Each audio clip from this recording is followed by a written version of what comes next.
În ultimele zile, lumea privește cu îngrijorare conflictul dintre Israel și Iran.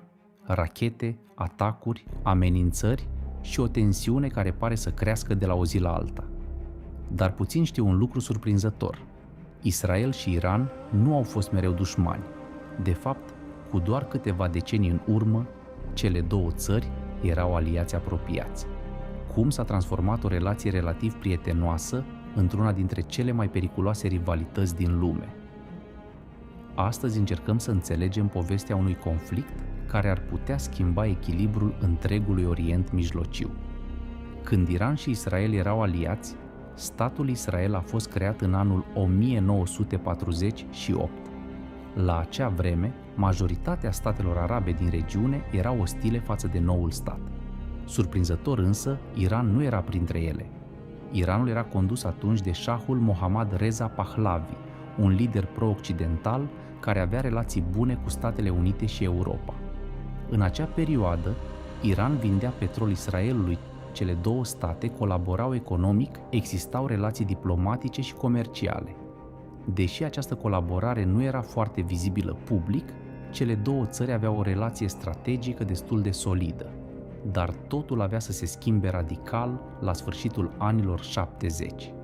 Revoluția care a schimbat totul.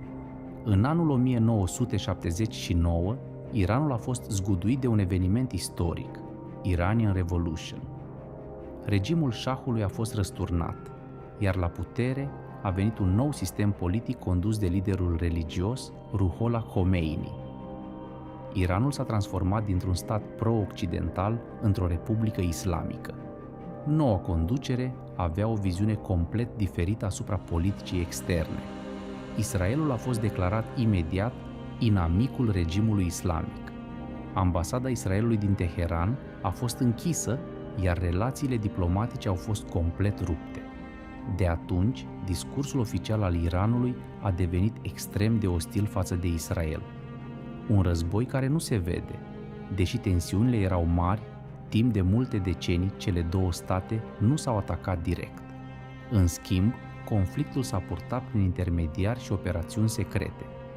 Acest tip de conflict este cunoscut în geopolitică drept război proxy.